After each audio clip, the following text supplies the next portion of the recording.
আমরা শুধু আসামে জিতছি বা পশ্চিমবঙ্গে জিতছি এরকম না, আমরা পুদুচেরিতে জিতছি এবং তামিলনাড়ুতেও দলপতি বিজয় যে আসন পাচ্ছে বা এডিএমকে আমাদের এনডিএ যেটা আছে সেটার জোট হবে। তার মানে আমরা তামিলনাড়ুতেও আসছি, পশ্চিমবাংলায়ও আসছি, পাশাপাশি আমরা এসে গেছি অলরেডি। আমরা আসামেও আমাদের সরকার সংখ্যাগরিষ্ঠতা পাচ্ছে।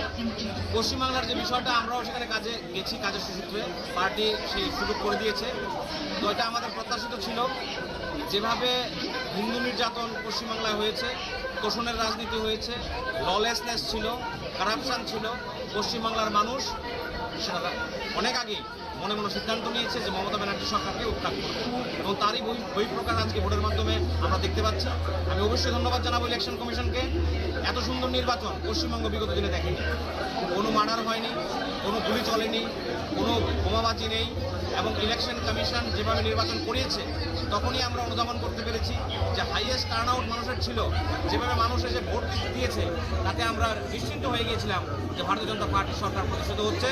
এবং এটা শুধু পশ্চিমবাংলার জন্য না, সারা ভারতবর্ষের জন্য এই যে অত্যন্ত গুরুত্বপূর্ণ ডেমোগ্রাফি চেঞ্জ থেকে ন্যাশনাল সিকিউরিটি থেকে সমস্ত দিক দিয়ে পশ্চিমবাংলার এই জয় ভারতবর্ষের জন্য অত্যন্ত আবশ্যক ছিল, শুধুমাত্র পশ্চিমবাংলার মানুষের জন্য না। আর আমরা যারা ত্রিপুরা রাজ্যে বাস করি, আমাদেরও একটা নারীর টান পশ্চিমবঙ্গের সঙ্গে আছে।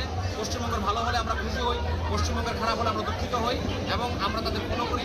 তো এই জয়টা এ রাজ্যের মানুষকেও, এ রাজ্যের আপামর জনসাধারণকে, এ রাজ্যের সংগঠনকে একটা বাড়তি অক্সিজেন দেবে। পাশাপাশি এই নির্বাচনে আরেকটি ঘটনা ঘটেছে। এই নির্বাচনে পশ্চিমবাংলায় দেখবেন সিপিএমের কোনো সিট নেই।